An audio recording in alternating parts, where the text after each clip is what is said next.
사랑하는 성도 여러분, 활기찬 금요일 아침입니다. 오늘은 5월의 첫날이지요. 4월의 분주함을 뒤로하고 새로운 달, 새로운 한 페이지를 여는 아침입니다.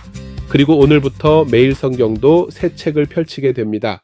한 달 동안 우리와 동행해 주실 새로운 말씀의 여정, 그 첫걸음을 여러분과 함께 시작하는 5월 1일 매일 성경, 오늘 듣는 말씀입니다.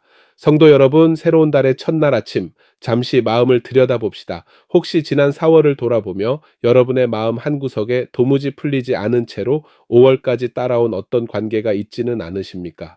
떠올리기만 해도 가슴이 답답해지는 사람, 저 사람과는 평생 화해하지 못할 거야 라고 마음에 못 박아둔 누군가가 있지는 않으십니까? 그런데 만약 도저히 풀릴 수 없을 것 같았던 그 관계가 단 하루 만에 눈물의 포옹으로 바뀐다면 그 자리에서 우리는 무엇을 보게 될까요? 5월의 첫 말씀, 새 책을 여는 첫 본문으로 하나님께서 우리에게 주신 말씀은 창세기 33장 1절에서 20절까지 야곱과 에서가 20년 만에 다시 만나는 극적인 화해의 현장입니다. 새로운 달을 화해와 예배로 시작하라는 하나님의 초청장입니다. 마음을 차분히 가라앉히고 오늘 나에게 주시는 하나님의 음성에 귀를 기울여 보겠습니다.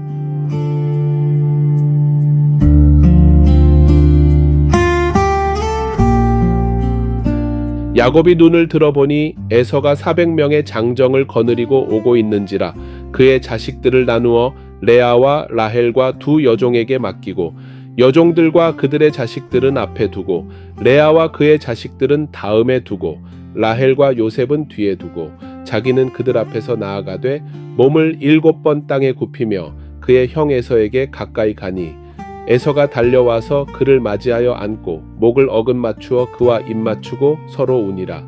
에서가 눈을 들어 여인들과 자식들을 보고 묻되 너와 함께한 이들은 누구냐? 야곱이 이르되 하나님이 주의 종에게 은혜로 주신 자식들이니이다.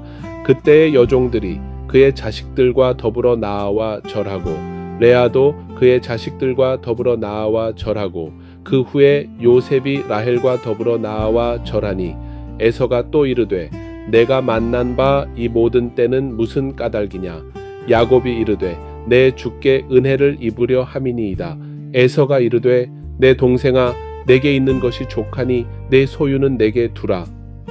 야곱이 이르되 그렇지 아니하니이다. 내가 형님의 눈앞에서 은혜를 입었사오면 청하건대 내 손에서 이 예물을 받으소서. 내가 형님의 얼굴을 보언즉 하나님의 얼굴을 본 것 같사오며 형님도 나를 기뻐하심이니이다. 하나님이 내게 은혜를 베푸셨고 내 소유도 족하오니 청하건대 내가 형님께 드리는 예물을 받으소서 하고 그에게 강권함에 받으니라. 에서가 이르되 우리가 떠나자.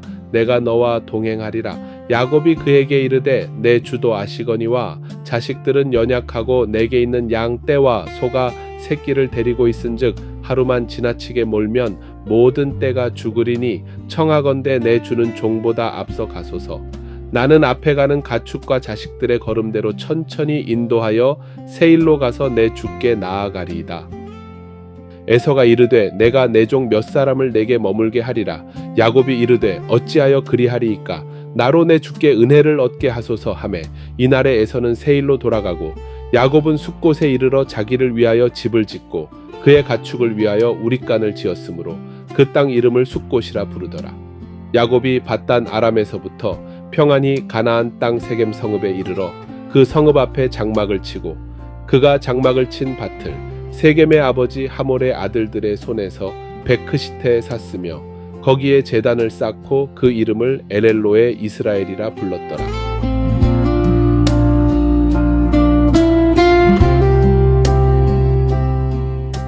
성도 여러분, 1절을 다시 보십시오. 에서가 400명의 장정을 거느리고 오고 있는지라. 어제 32장에서 야곱은 이 소식을 듣고 두려움에 떨었습니다. 군대를 끌고 자기를 죽이러 오는 것 같았기 때문이지요. 그런데 오늘 본문에서 그 400명의 장정 사이를 헤치고 달려오는 에서의 모습은 어떻습니까? 칼을 든 형이 아니라 동생을 끌어안고 입을 맞추며 함께 우는 형이었습니다. 두려움이 눈물로 바뀌는 순간이었습니다. 자신의 약함을 숨기지 않고 7번 땅에 엎드린 야곱과 그를 따뜻하게 안아준 에서, 이 만남 속에서 야곱은 놀라운 고백을 합니다. 내가 형님의 얼굴을 보언즉 하나님의 얼굴을 본 것 같사오며 어제 32장 브니엘에서 환도뼈가 위골되도록 하나님과 씨름하며 보았던 그 하나님의 얼굴을 오늘은 형에서의 얼굴에서 다시 본 것입니다. 진정한 화해는 사람의 얼굴에서 하나님의 얼굴을 보게 되는 자리, 거기서 일어납니다. 그런데 오늘 본문의 후반부 12절부터 20절을 보면 아주 현실적이고 아름다운 결말이 이어집니다. 눈물의 화해를 했다고 해서 이 두 사람이 당장 한 집에서 살지는 않았습니다. 에서는 세일로, 야곱은 가나안 땅 세겜으로 각자의 길을 향해 평안히 나아갑니다. 본문이 직접 가르치는 교훈은 아니지만 우리에게 한 가지 묵상의 여지를 남겨줍니다. 화해 이후에도 각자의 걸음과 속도가 있다는 것. 사랑은 상대를 내 옆에 묶어두는 것이 아니라 그가 가야 할 길을 축복하며 보내는 것임을 말입니다. 그리고 드디어 야곱이 가나안 땅에 도착합니다. 창세기 31장 41절에서 야곱이 직접 고백하듯 라반의 집에서만 무려 20년을 보낸 길고 긴 귀향길의 끝이었습니다. 속이고 도망치던 야곱이 이제는 약속의 땅에 정착하며 가장 먼저 한 일이 무엇입니까? 바로 제단을 쌓고 그 이름을 엘엘로헤, 이스라엘이라고 부른 것입니다. 성도 여러분, 이 이름을 히브리어로 한번 풀어보겠습니다. 이 이름은 세 단어로 되어 있습니다. 엘은 명사로 하나님이라는 뜻입니다. 엘로헤이는 무엇의 하나님이라는 뜻을 가진 구성형입니다. 그리고 이스라엘은 바로 어제 브니엘에서 야곱이 새로 받은 이름이지요. 그래서 이 제단의 이름을 직역하면 엘, 곧 하나님은 이스라엘의 하나님이시다. 다시 말해 하나님은 바로 나, 이 야곱이라 불렸던 이스라엘의 하나님이시다 라는 고백입니다. 이것이 왜 그렇게 중요할까요? 야곱은 이전까지 늘 내 할아버지 아브라함의 하나님, 내 아버지 이삭의 하나님이라고 불렀습니다. 다른 사람이 만난 하나님이었지요. 그런데 이제는 나의 수단과 방법을 꺾으시고 절뚝거리는 나를 살리시고 원수 같았던 형과 화해하게 하신 바로 나의 하나님이라는 벅찬 1인칭 고백이 터져 나온 것입니다. 은혜를 경험한 자의 최종 목적지는 결국 예배입니다. 성도 여러분, 그렇다면 오늘 우리는 어디에 서 있습니까? 야곱처럼 누군가의 하나님이 아니라 나의 하나님이라고 부를 만한 자리에 우리도 서 있습니까? 그래서 오늘 하루 여러분의 일상의 작은 미션을 하나 제안합니다.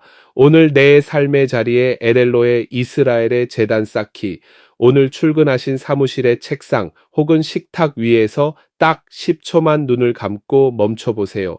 그리고 속으로 이렇게 고백해 보는 겁니다. 하나님, 여기까지 나를 이끄신 분은 내 능력이 아니라 하나님의 은혜입니다. 오늘 내 삶의 주인이 되어주세요. 짧지만 진실한 그 고백이 오늘 여러분이 서 있는 그곳을 은혜의 제단으로 만들어 줄 것입니다.